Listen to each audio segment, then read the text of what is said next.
You know, the walls of our homes are starting to listen. It's true. They're learning our habits, anticipating our needs, and quietly, almost invisibly, shaping our lives. We're in 2026, and the smart home is no longer a futuristic dream. It's just a present-day reality. But this massive leap in technology has brought us to a critical crossroads, really a balancing act between incredible convenience and unprecedented risk.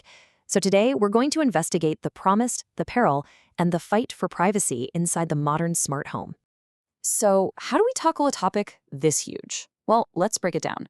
First, we'll explore that incredible promise of a truly connected home. Then, we'll dive deep into the data behind what's become a growing crisis of trust. From there, we'll look at the concrete steps you can actually take to reclaim your data. And finally, we'll put it all together to build a sort of framework for your 2026 smart home. All right, first up, the promise. To really get a handle on the challenges, you have to appreciate the vision the industry is selling us.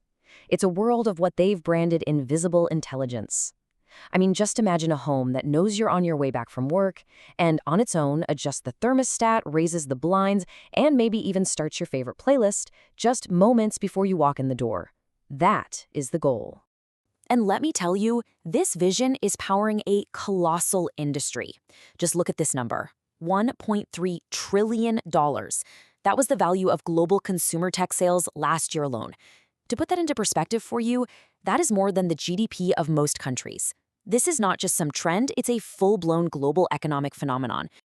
Now, what's really interesting here is how this market is shifting in 2026. It's become a story of contrasts. You can see there's significant growth forecast for places like Europe and the Middle East, and that's partly driven by government initiatives pushing for energy efficiency. But at the same time, a massive market like China is actually projected to cool down a bit, likely because it's hitting a saturation point after years of just explosive growth. The market is definitely maturing.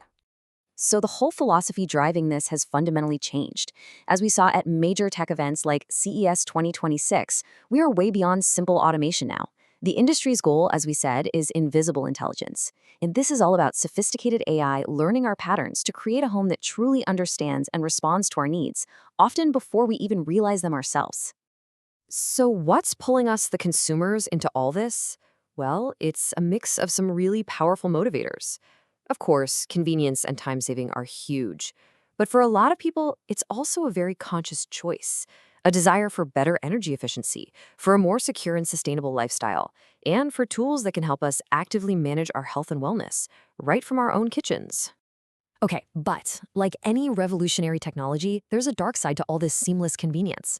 The very same data that makes our homes so responsive also makes us incredibly vulnerable. And that brings us right to the heart of the problem, a deepening, and I mean deepening, crisis of trust. And look, this isn't just some vague feeling of unease. The data is stark. A landmark 2026 study from Copeland puts it bluntly. Trust has hit a critical low. It seems that years of high-profile data breaches and privacy scandals have really taken their toll. We're adopting this tech faster than ever, but our confidence in the companies behind it, it's collapsing.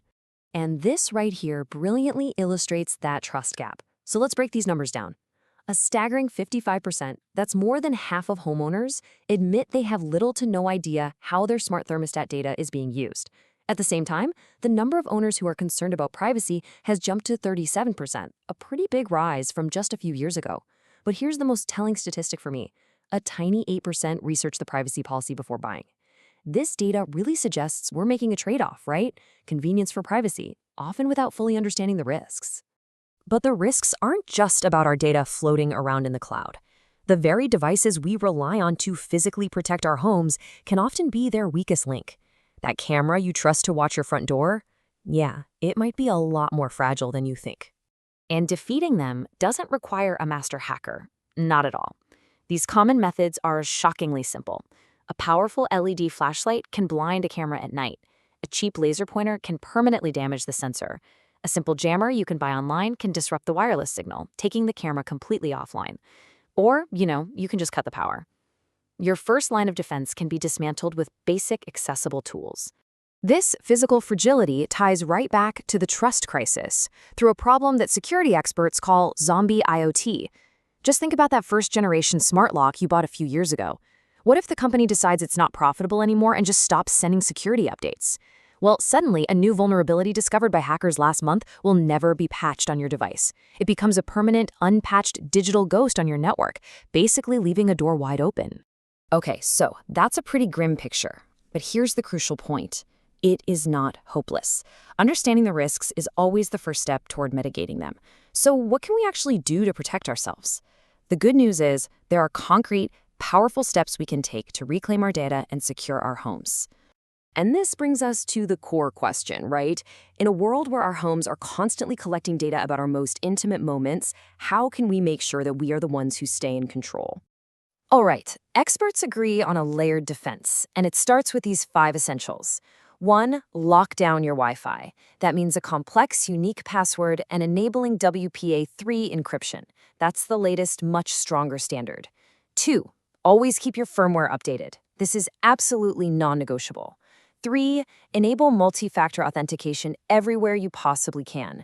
4, isolate your smart devices on a separate guest network. That way, if one is compromised, it can't access your main computer or your phone. And 5, minimize your attack surface. If you don't use a feature, like a microphone or remote access, just turn it off.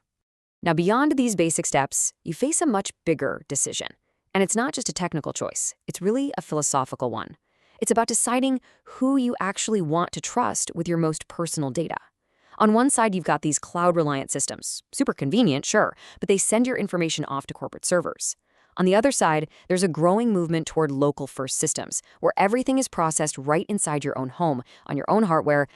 And this isn't just a theory. Platforms like Home Assistant are really powerful examples of this local-first philosophy in action. Their entire system is built on one core promise: your data stays local. What makes it so different is that it's open source, which means its code is publicly available for anyone to inspect for security flaws. It represents a fundamental shift in power, from the corporation back to you, the user. Which brings us to our conclusion. The goal here isn't to demonize smart technology or to tell you to throw everything out. No. The goal is to evolve from being passive consumers into active, informed participants in shaping the future of our own homes. So the next time you're thinking about a new smart device, run it through this checklist. First, does it actually solve a real problem, or is it just a cool novelty? Second, read the privacy policy. Is it clear? Is it easy to find? And specifically look for whether they sell or share your data with third parties. Third, can it function without the internet? Fourth, find their security update guarantee. How many years of support are you actually buying? And finally, does it use open standards like Matter, so you're not permanently locked into one company's ecosystem? As our homes become more and more intelligent, woven into the very fabric of our lives, the ultimate question really isn't just about what these devices can do for us. The real question we all have to answer is, what might they one day do to us? And who is going to ensure they ultimately stay on our side?